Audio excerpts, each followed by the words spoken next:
the previous games na against when they started a 3-0, kung talagang legit sila or they're just like, alam mo yun, parang nakauna lang sila. Pero they're not a joke. They're in 5-1 now.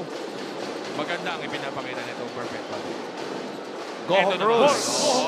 Speaking of magandang pinapakita, ito si Mark Goho Cruz na talaga namang tuloy-tuloy ang pagpapakita ng maganda dito sa Perpetual. Lamang na ng isa. Ito yung sinasabi natin, hindi pa lumalamang ito Perpetual.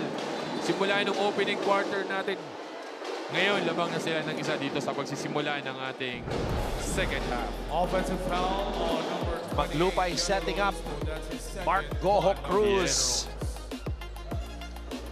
Ayun, pumose si Maglupay. Yung hinahanap natin. It's not a big. It's a wing who's posting up. Now, they give it to Abis. Orco, binigay kay Nunez. Oh, Traveling. hinarangan. Oo. Ganda nung help side doon ni Luristo. Dito kay Nunez. Kaya traveling ang naitawag sa kanya. Ano kaya ng pag-usapan ng mga teams sa dugout? Alamin natin kay Flo Del Agua. Let's do things right, Antonin, with Big Bo. That's how simple Coach Olsen Rosella worded his sentiments at the half. He simply reminded players like Sleet and Boral to control their emotions when inside the court. Sabi ni Coach Olsen, alam ko na hindi kayo pabor sa mga tawag, pero ang trabaho nyo, maglaro ng basketball. At ang trabaho namin bilang coaches ay yung mag-clarify naman sa referees. And with the scoreboard now slimming in their lead against their opponents, and finally, being on their favor for the first time, the Altas are indeed doing it right to open the second half. Your thoughts, gentlemen? And that's great perspective from Coach Olsen Rosella. Let them worry about the calls and just play ball. Oo. Yun naman yung tama. Konting reklamo, kalimutan mo na yun. Hindi naman hihigupin ng referee yung tinawag nila sa inyo eh. Ito naman yung parang sinagasaan ng prison. Ito ni Nunes, itong defender niya eh. Si Nunez nasa listahan ng mga players sa NCAA na ayaw mong mabangga eh. Oo. Meanwhile, Abis, touchdown. This is a very few na steal nitong Perpetual. Kaya naman sinamantala yun ni John Abis. Actually, hinahawakan niya yung right shoulder niya, ha? Na alam mo, masakit talaga. Bagay. Ayun naman. Ito yung hinahanap natin na si Bagay. Kaya dito sa second half natin, nagpakita agad siya. Abis. Back to Goho Cruz. Goho Cruz to Abis. Abis. Short. Ganda nung setup na yun, pero hindi lang na-convert. Kinal, titira mula sa labas. Loristo. Tolentino. First appearance here in the second half.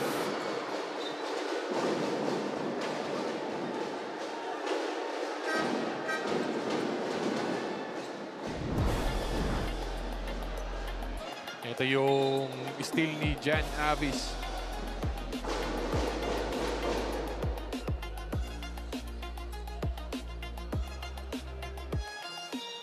Ito naman yung tira ni Bagay. I think they are challenging the shot of Umandak na nasupalpal daw. Na-block down ng defender. That's why the referees are reviewing it.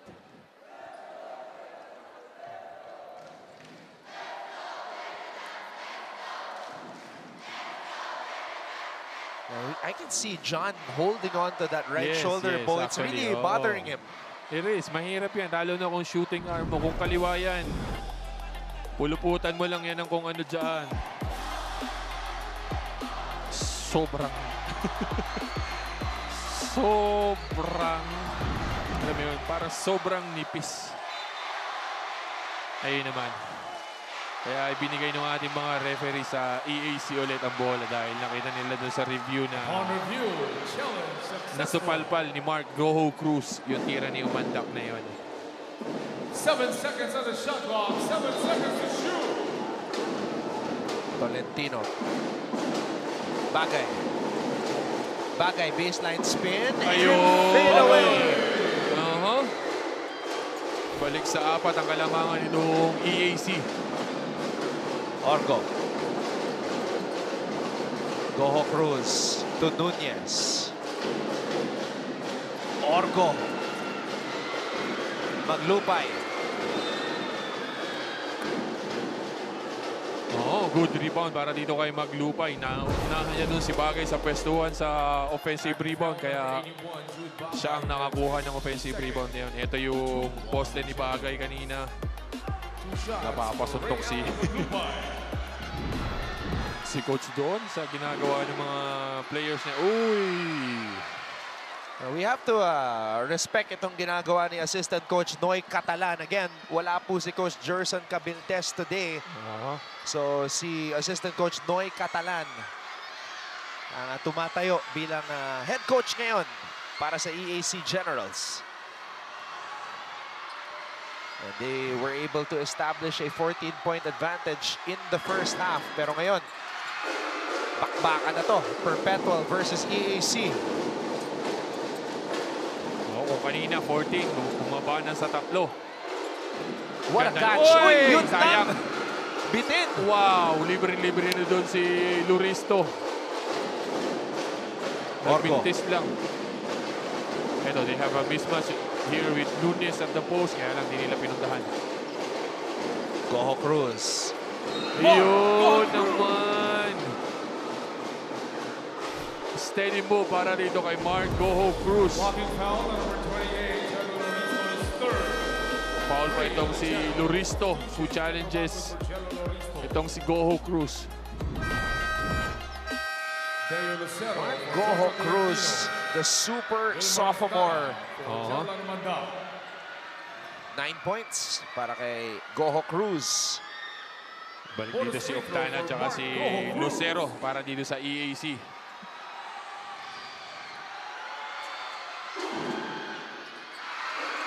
Goho Cruz na kumpleto ang 3-point play as we see the Perpetualites.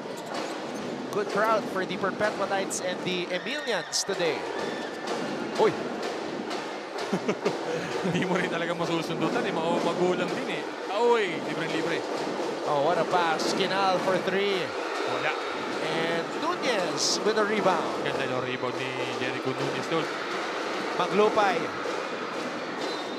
At mananatili ang bola dito sa panig ng Perpetual. Malakas yung pasa ni Sean Orgo doon. Papunta rito kay Maglupay pero na-save niya na papunta dito kay Mark Goho Cruz. Napatama sa paa nito ni Bakod.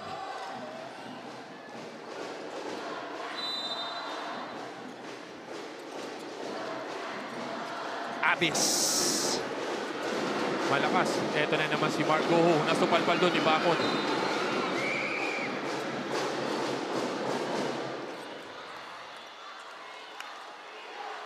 Hacking foul number 14, John Abbas. That's his first 2 on the Altas. Gumambol na dito si Coach Noy kay Wilmar Octana who has 3 fouls. Samantala dito si Coach Olsen nandun pa sa bench ito si Patrick Sleep. Lucero. Bakod. Maglupay with the interception. Good intention sana para dito kay Bakod kaya lang masyadong malalim na yun. Maglupay. Abis. Goho Cruz. Abis. Drop Ganda ng pass. pasahan. Hindi pinipilit. Alam nila may tao sa harap. Pinanap nito ni Abis itong si Nunez. Hindi naman siya ipinahiyak. Lucero. Dangerous pass.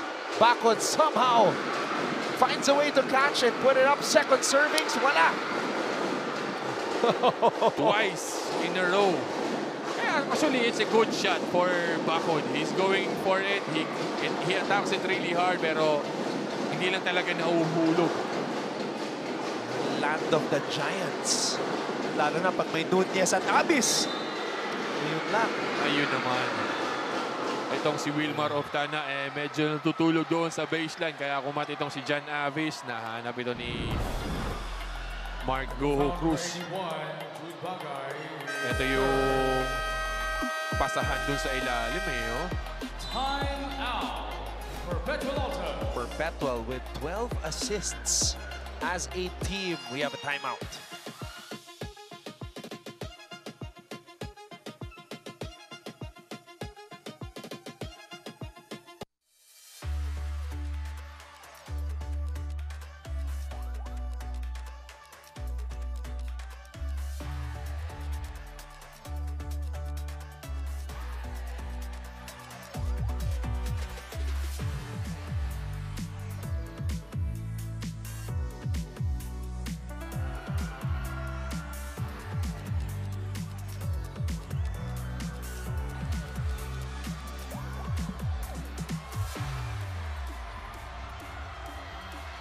You're watching us live from the Phil Oil Center in San Juan City. At tuwitin din na yung labanan dito sa crowd sa bagitan ng mga Perpetualites at Emilians.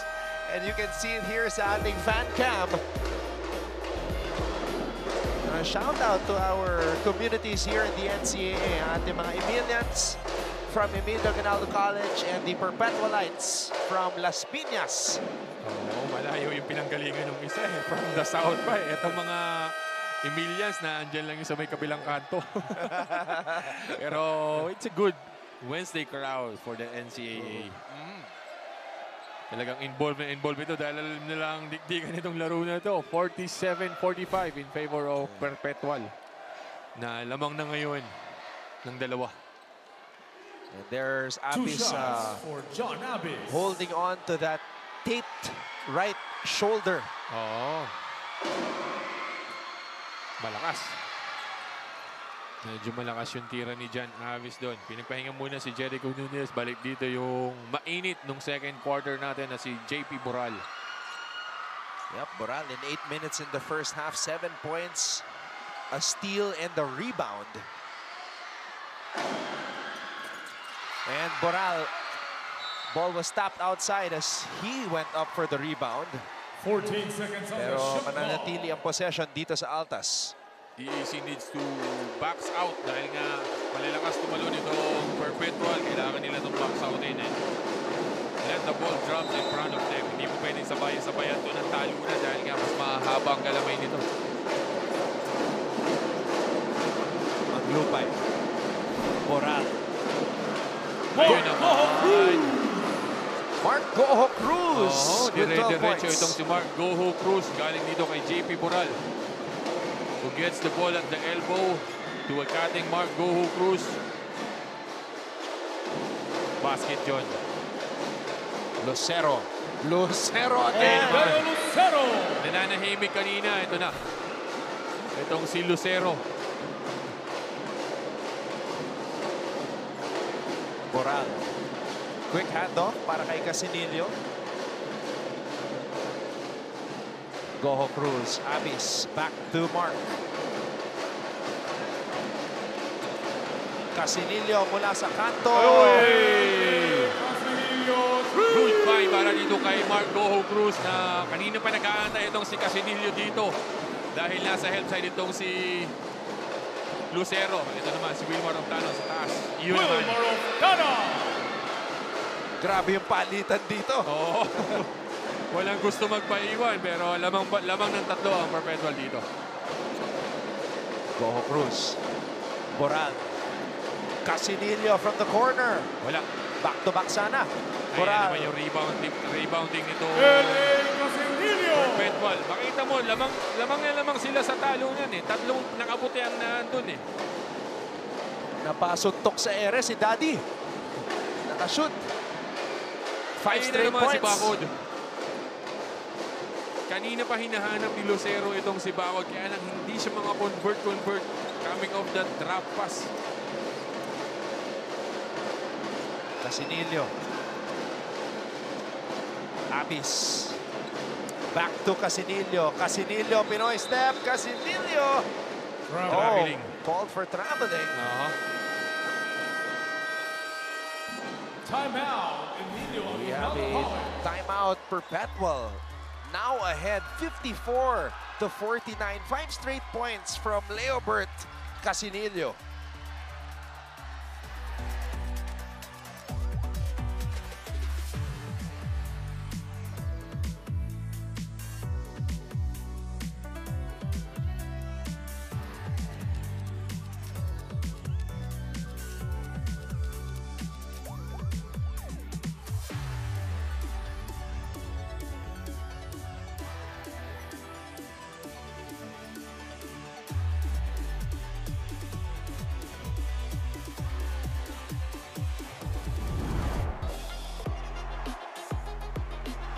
Maglupay finding L.A.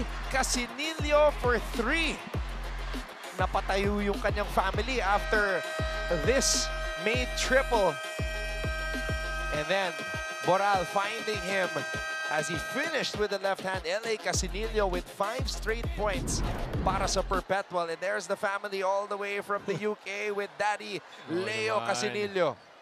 Matutuwa ka talaga. Lalo na pag galing kayo ng UK. Malayang pinanggalingan ng family nito ni Casinillo just to support him dito sa game niya as a Perpetual. L.A. Casinillo. You see his numbers. Those were his first field goals. Kaya naman nag-celebrate talaga. That's what they came here for. Oftana. Gets it back. Oftana binigay dito kay Ochavo. Ochavo aatake. Bagay, tumira mula sa labas. Bitin. Ayun naman. Ito naman ang tanong dito ngayon. Pag ito umalagwa namang Perpetual dito sa third quarter natin, sino naman ang sasandalan nitong EAC? Kanino sila pupunta ngayon? Dahil nga medyo struggling itong si Bagay. Foul trouble naman itong si Wilmar Oftana. Kanino sila pupunta ngayon? Boral, atake. Boral, drop pass.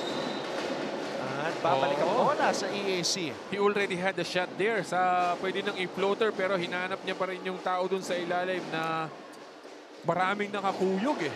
Pwede niya nang i-floater yun. Pwede niya pang makuha ang offensive rebound dun. Patrick Sleet nagbabalik sa ating laro, playing with 3 personal fouls. So he's got to be careful not to pick up the 4th. Ochavo. Oftana. Oftana steps back for 3. Muntik na. Angeles with the offensive rebound. Angeles. Oh! Fouled by Alcantara. Oo. Ang ganda ng intention niya to attack the guy, defending him. Kahit nakita niya na si Oftana, libre-libre na. Pero hindi, akin na to. 2 shots for Brian Ayun Angeles. naman. Pinanindigan niya yung atake niya doon.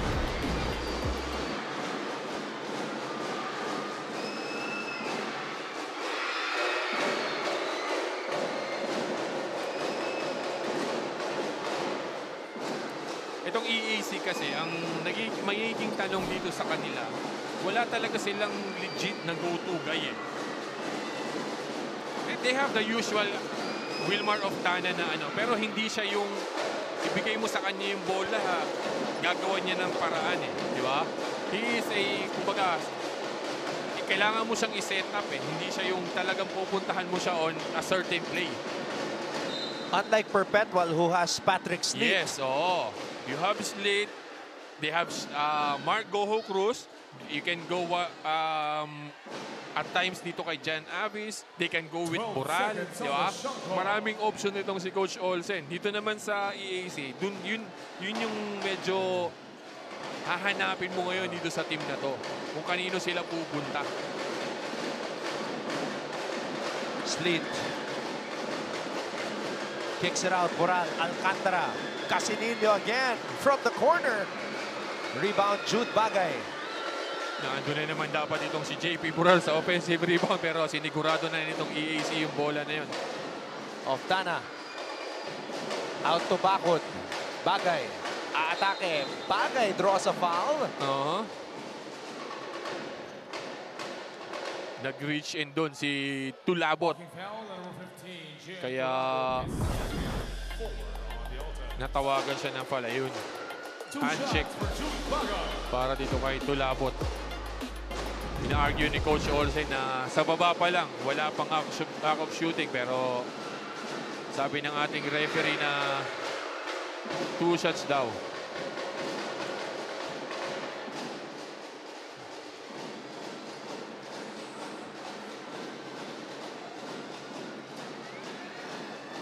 Sinasabi ni Coach Olsen na wala pang gather.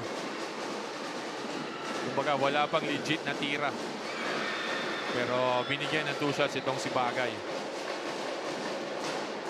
Dalawa lamang ng Perpetual dito. Sleet bringing the ball down with less than a minute to play here in the third. Sleet, Alcantara mula sa labas. And the Generals with a chance to tie or take the lead. Ito na si Ochavo. Angeles, nakalusot. Yun lang. Yun lang. Bibihira malibre. Nagmintis pa. Alcantara bumitin sa ere. Rebound, Bakod. Minadali niya doon. They have the last shot. Pwedeng last shot na yun kanina eh. Pero minadali nito ni Alcantara. Kaya medyo frustrated itong si Coach Olsen sa decision ni Alcantara na yun. Ito, last shot na to para sa EAC. Bakod, Ay, lakas. Saves it to Oftana. Oftana has to shoot. Pinasa pa kay Angeles. Wala. Casinillo. Uy, parang yung tira ni Argente. Oh. Linya rin eh. Nakalinya rin eh. Kaya, So that will do it.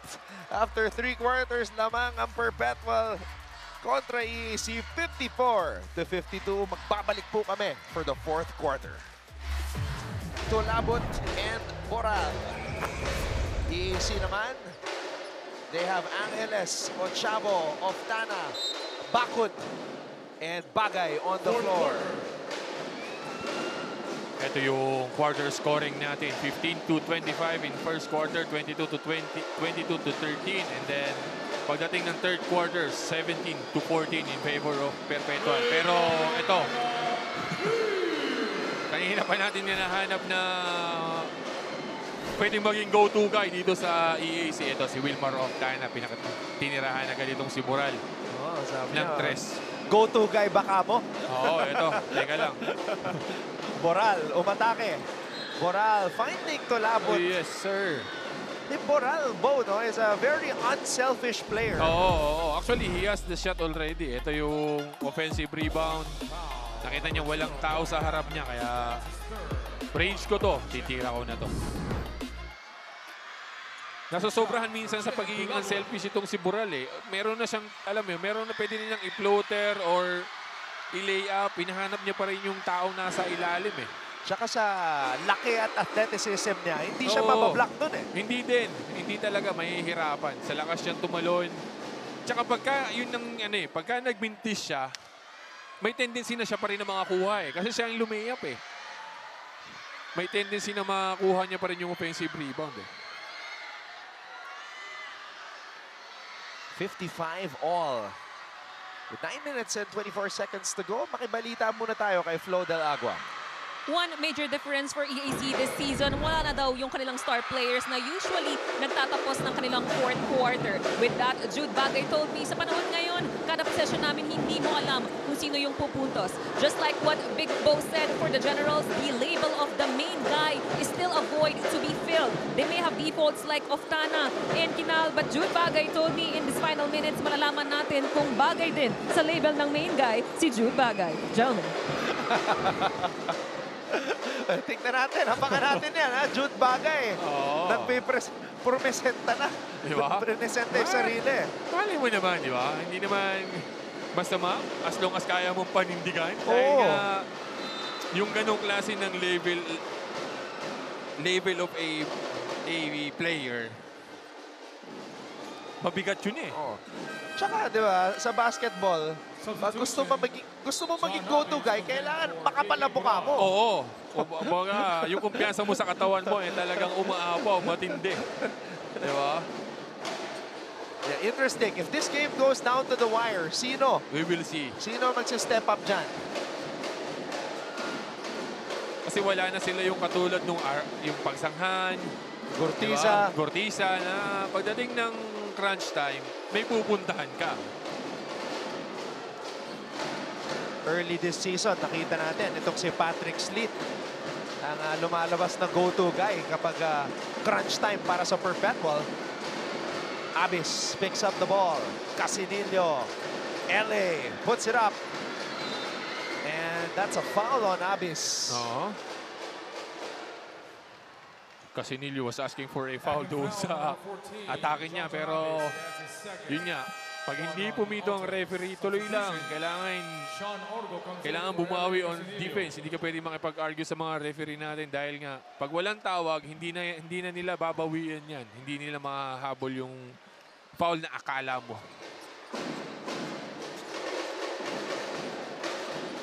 55 all. Bagay kontra Sleet. Oftana in the post. Bagay. Pumoste. Bagay. Short. Rebound to Labot. Oo. Good intention by Bagay, kaya lang nadepensa na siya ng uso doon ni Patrick Sleet. Hindi mo rin matitinag to pagdating sa poste kasi matibay din talaga to. Sleet. Ganda ng pasa. Wow. Mahirap na pasa yun. Oo, actually. Good thing, ready itong si Tulabot dun sa pasa na yun. Yeah, look at this pass. Oh, ang lakas pa eh. Kung medyo hindi ka ready dun eh. Possible outside yun eh. Or pwede pa ma-injure ang daliri mo sa lakas ng pasa. Pero yung ganong klaseng play na ikaw yung screener, ikaw rin yung sasalo, pinapractice yan. Yes, you need to be ready also. Kasi nga, there's a tendency if you're running a two-man game and the guy who has the ball is really a threat like Patrick Sleet, they tend to double him. They tend to, parang ang ano ng mga coaches is, hayaan mong iba yung tumira. Hayaan mong iba yung umatake. Huwag lang siya. Parang ganun ang mindset ng mga coaches. Patayin na tayo ng iba. Huwag lang yung go-to guy nila. So Tulabot gives Perpetual a 1-point lead, 56-50. Lucero. Binigay dito kay Bakod. Bakod, binigay kay Kinal. Back to Lucero. Lucero. Kinal. Angeles. And Orgo comes up. No, yun yung sinasabi natin. Wala silang napuntahan on that certain play. Pasahan lang sila ng pasahan. Pero it never really touches the paint on that possession. Duremdes. Oh, masyadong masikip. Oo. Lucero. Actually, it's a good intention para dito kay Duremdes. Kaya lang masyadong masikip yung pasa niya ngayon dun sa ilalim. Kinal. Gets it to Lucero. Lucero tells Brian Angeles to cross to the other side. Lucero. Bakod on the fadeaway. Short. And Duremdes. Oh, nabitawan ang bola. Orgo picks it up.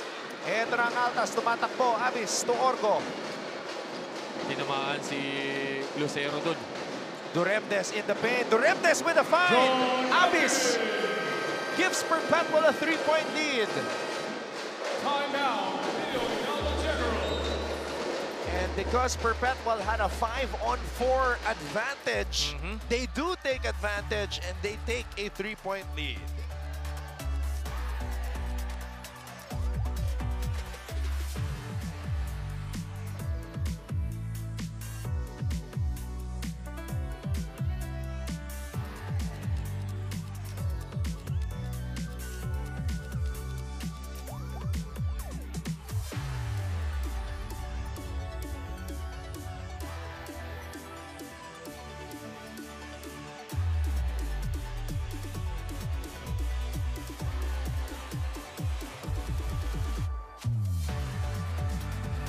The Perpetualites are hoping to celebrate win number 6 today.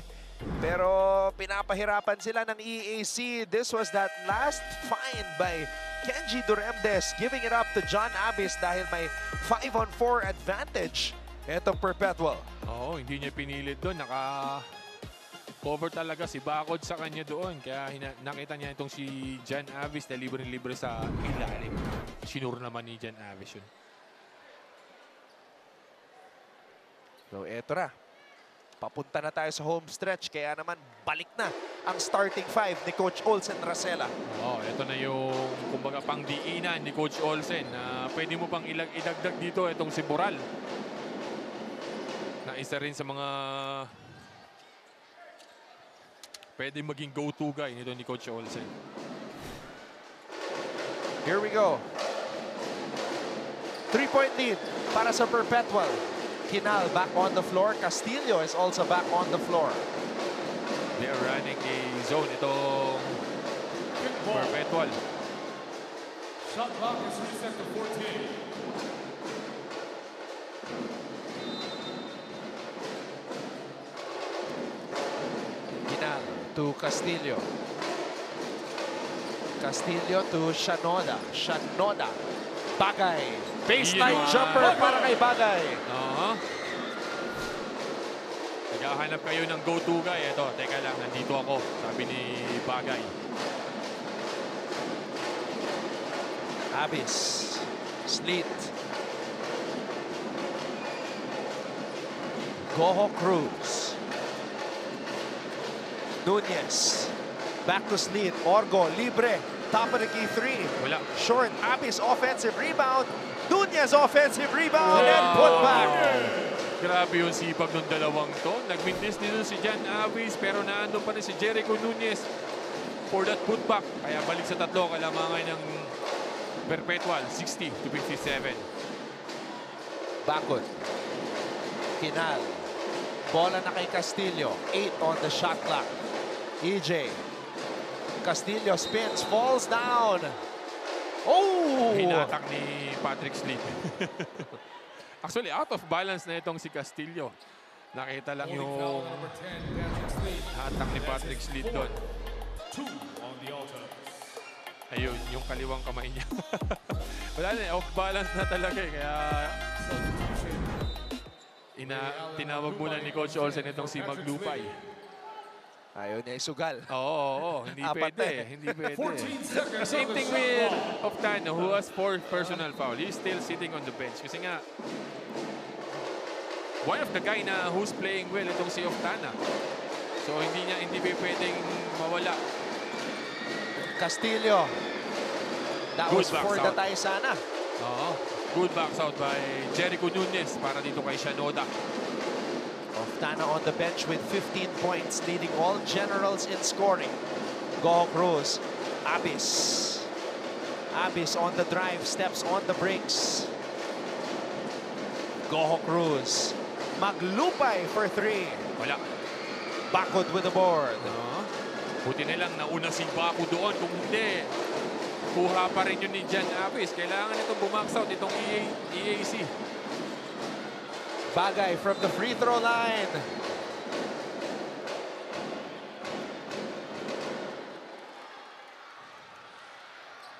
Bumabagay sa sitwasyon, ha? Naka-fish din siya ng foul, eh. Pinakikialaman na ni Bagay itong crucial time natin dito. Ganda nung ano niya. Nung separation, pero napasobra naman itong si Maglupay sa pag-challenge. Ang isa sa mga characteristics ng go-to guy is yung kaya gumawa ng sariling diskarte. Yes. Oo, Tira. hindi kailangan ng tulong ng teammate. At yung ginawa ni Bagay na yun, kumbaga parang exhibit A yun. On how to create separation for a shot. One good example of a real go-to guy dito sa NCAA is Jimbo Estrada. Yep. Tinting Manalili. Di ba? Itong si Cyrus Cuenco. Na alam mo yun, kaya nilang umatake on their own. Hindi kailangan ng screen ng teammate for them to get freed up. Although kasama yun, ayun lang. Nagmintis ng dalawa itong si Bagay. Sayang. Oo. Babasa na sa isa. Bagay, 3 out of 8 from the free throw line. Pushing foul. Na yun, kung gusto mo maging go-to guy in the end game, you have to make the free throws. Yes, you need to improve your free throws. Hindi pwedeng 3 out of 8. 15 seconds on the It's shot like clock. less than 50% ang percentage mo sa free throw. Hindi pwede yun. So, you need to make up for it. Minsan, doon din ang kakatalo sa free Oo. throws. Boral, long Malakas. ball. Ito na naman si Nunez. Goho Cruz for 3. Wala. Bagay with the board. Sinigurado na ng EAC yung rebound doon. Kanina, nakuhanin sila ni Jericho Nunez. Shanoda, oh! Oh no.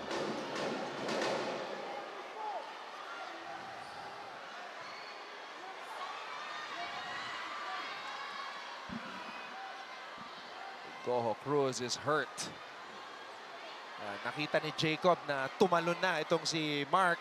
Went Oh. for one extra power was- dribble. Actually, he was dissing for a foul. Pero ang tinawag ng ating mga referee dito is offensive foul.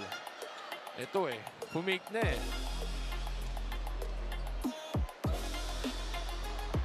He was dissing for a foul, actually. Pero the referee calls it as an offensive foul para dito kay Shanoda. His shoulder right Oh. to the knee. Kaya napahawak agad si Mark sa kanyang kanang tuhod. Bagsak itong si Marco Cruz. Pero wala na. Substitution for both teams. Papagpag na lang yan. Wala na. Wala na.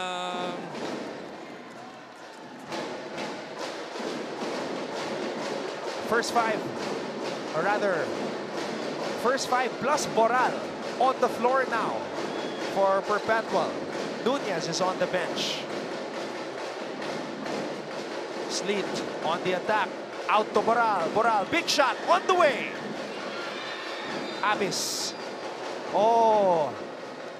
Called for a foul as he went up for that offensive rebound. Pushing foul. Yeah, Boral has hit clutch shots during the early run of Perpetual Substitution. to start the season when they won their first 4 games. So Boral very much capable of hitting those clutch baskets. That's why he's on the floor for Coach Olsen Racela. Oftana. Ayun naman. Tapla na po tayo, 60 all. Oo. Kababalik lang ito ni Wilmar Oftana. Nilabas siya dahil nga he is in foul trouble. Pagbalik na pagbalik, tinira. Malalaman na natin kung sino talaga ang go-to guy dito. Yes. Para sa EAC right now, it looks like Oftana. Abis steps on the brakes. Good patience by Abis. Oo. Hindi na nakapag-depensa ng maayos doon itong si Wilmar Oftana dahil nga he might commit his 5th foul. Kakashoot niya lang ng 3 dito. Lucero. Back to Oftana. Oftana on the runner. Niluwag. Wow! Niluwa lang. Ganda nung atake niya to kay JP Boral pero nilabas lang yung bola nung dun sa atake niyang yun. Orgo. Maglupay. Last 2 Goho Cruz. Abis to Boral. Boral for 3. Wow! JP Boral with a clutch 3.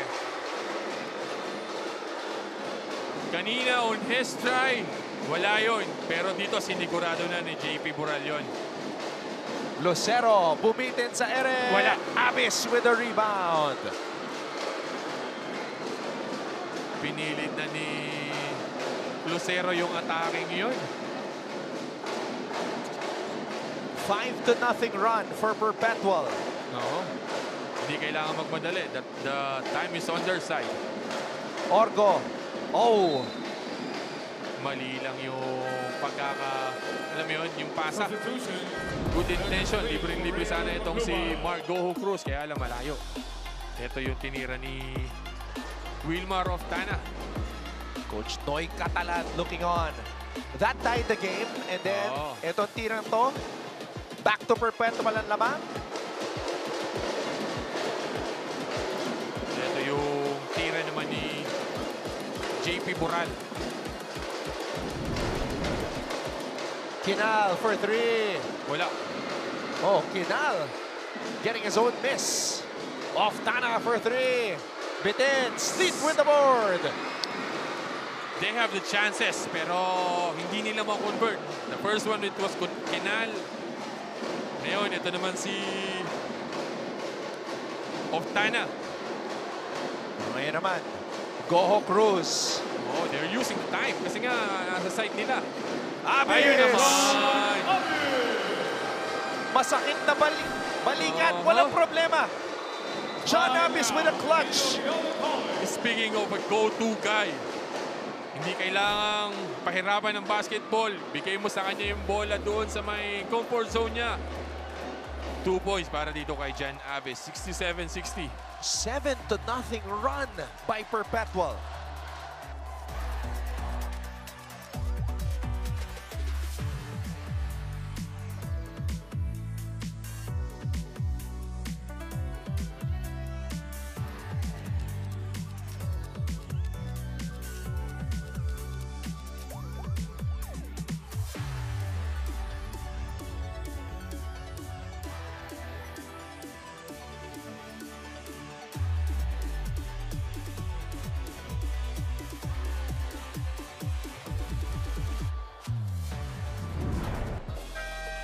So after that, Wilmar of Tana 3 to tie the game up at 60. Perpetual goes on a 7-0 run. At ito yung huling tira mula kay John Abis and the reaction from Coach Olsen Rara Racela. Tabla lang eh. Tabla at 60. But suddenly, it was a 7-0 run para dito sa Perpetual. So we go back to our topic earlier. Sino ang go-to guy ng EAC? Oo. Kanina pagpasok ni Wilmar of Tana, 14 pwedeng shot. seconds on the shot Pero clock. after that, wala na. Hindi na nakashoot itong EAC. Bagay. Lucero. Lucero will pull up. Wala. Goho Cruz with a board. Uy, Interception. Omandak. Oftana. Susubok mula sa labas. wala pa rin. And Boral ang nagagawan. Si Sleet at Boral. Bagay. Wala Wala. pa rin. Oh, the Generals are Yan. firing blanks. They had all the chances. Kanina, it was Kinal. Tumira ulit itong si Oftana. 4 na beses. They tried 4 times. Sa 3, ito yung last na tira nito ni Bagay. Wilmar of Tana, 5 foul. Penalty. And Bo, I'm shocked by that 3-point attempt by Lucero because Yes, oo. he's only 0 for 4 from beyond the arc coming into this game. So wala pa siyang nasushoot na 3 puntos all season long. Pero wala eh. Kumbaga, kumpiyansa na ang nagdala dito kay Lucero, who was But let's see this last sequence here, Bo. they're reviewing if they can upgrade this into a unsportsmanlike foul dahil nga sa mukha tinamaan itong si Maglupay. I think ito na yung pinakamalaking kalamangan nitong Perpetual at 7 kasi nga You're right. catch-up game sila dito, the whole game eh. Tama ka doon. This is their biggest lead. Yes. Kanina pa natin pinag-uusapan na all throughout the game, they are catching up. Ang magiging ano na lang natin is kapag ka lumamang sila 2 free throws for and Ray lumamang Allen ng malaki, kung makakabalik pa itong EAC. And ang nangyari dito, They had all the chances. They shot 4 threes, pero they never made anything out of that shots.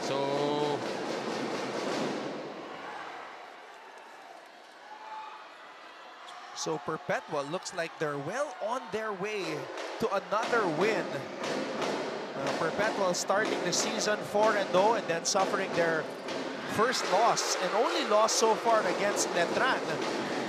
And then winning their last game, and they're about to win another one here. Goho Cruz. Good decision by Mark Goho Cruz. Kumbaga, tapos na to. This is the biggest lead by Perpetual in this ball game. So,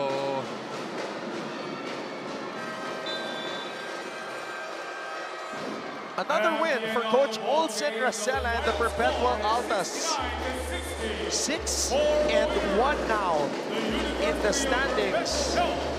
EAC falls to 3-4. John Abis, what a game. And Bo, this is coming off a 17-point performance by Abis. yes. Nagiging consistent na siya. Oo, injury pa yan, ha? Paano pa siguro kung walang shoulder injury yan? So, ayun nga. Congratulations dito sa Perpetual for still being at the top of our standings in Group A with 6-1. Pinag-uusapan natin kanina, they are catching up all throughout the game. Kaya lang nung nagkaroon sila nung lumamang sila, wala na, hindi na nila pinakawalan talaga.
if you look at this 69-60 final score, you wouldn't think that it was a come-from-behind win, but it was. Perpetual down by 14, but they managed to come back and pull away in the fourth.